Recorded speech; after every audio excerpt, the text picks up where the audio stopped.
Ganito. Ganito ang tunog ng Tagalog. Hi! Magandang araw sa inyong lahat.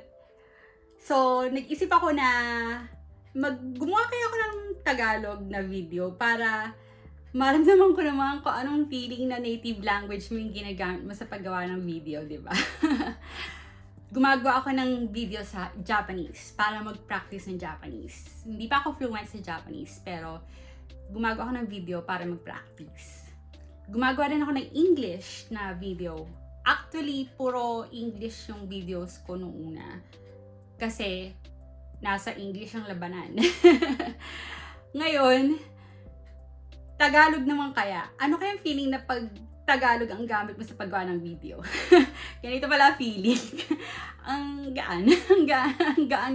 Parang tuloy-tuloy lang yung kung ano yung nasa isip ko, sinasabi ko na lang.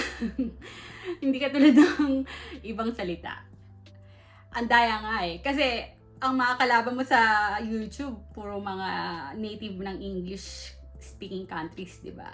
Mga English speakers. So, English yung ginagamit nila sa mga videos nila. Tapos native sila ng language na yon. So, gusto ko lang maramdaman ko anong pakiramdam nila pag gumagawa sila ng video na native language ang gamit. O, di ba? Ang gaan. So, ganito pala ang feeling. Ayan. Yun lang. De, joke lang. Hindi, bale, ang ginagamit ko, napapansin nyo, gumagamit din ako ng English. So, bale, parang ang ginagamit ko, Taglish.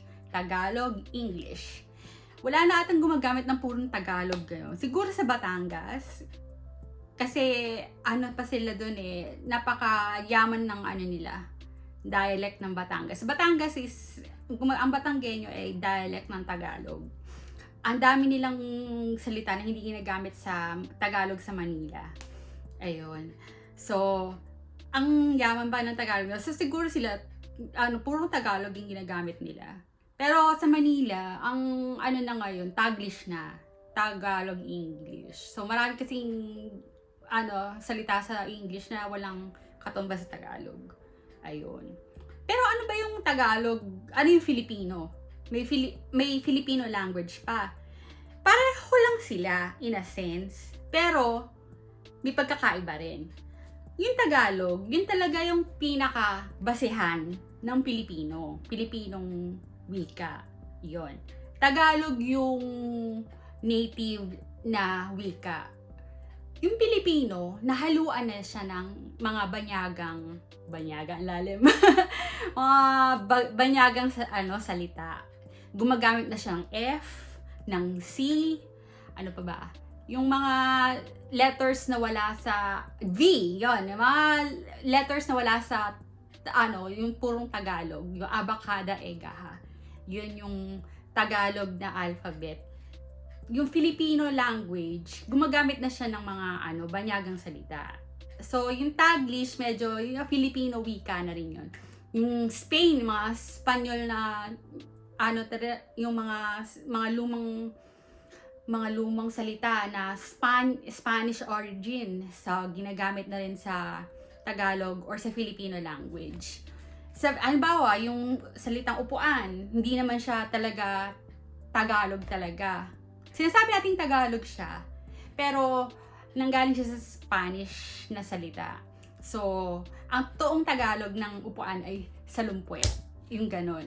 Yun yung Tagalog. Yung upuan, Filipino language na siya. Ayun. Pero Tagalog na rin. Kasi matagal naka-embed na rin sa Tagalog language o yung Tagalog natin, yung mga Spanish words na sinauna pa, na embed na rin. So, Tagalog na rin yung upuan. Ganon. So, yun lang siguro masasabi ko doon. So, may Filipino, may Tagalog. Ako, meron din kaming Bicol. Maraming language sa Pilipinas. Taga Bicol ako, pero lumaki ako sa Manila. Sa Bicol, may sarili rin kaming salita. Bicolano. Marami ring dialect ang Bicolano. Tumuwid ka lang ng bundok, tumuwid ka lang ng ilog, iba na yung dialect sa Bicol. Ayun. Pero lumaki rin ako sa Manila. Kung saan ako lumaki Sa Pampanga, sa Manila, sa Laguna. Sa Laguna, tsaka sa Manila. Tagalog ang gamit. O yun, meron ding dialect sa Laguna. Ayun, yung nakain, imbis na kumakain, mga ganon. So, ayan, yung mga kwentong Tagalog. Ayan, so, ako talaga, Tagalog talaga yung ko, native na language ko, yung aking native, katutubong wika. Oh, di ba? Ang lalim, katutubong wika. Native language na lang ginagamit natin. Hindi na talaga nagsasalita ng malalalim na Tagalog yun, di ba? Ayun. So, yun. Sana nag-enjoy kayo sa video na to na Tagalog. Tingin ko gagawa ulit ako ng Tagalog na video. Tingnan ko lang kung kaya kong gumawa ng video. Gusto ko lang maramdaman na magaan ang pakiramdam pag gumagawa ng video.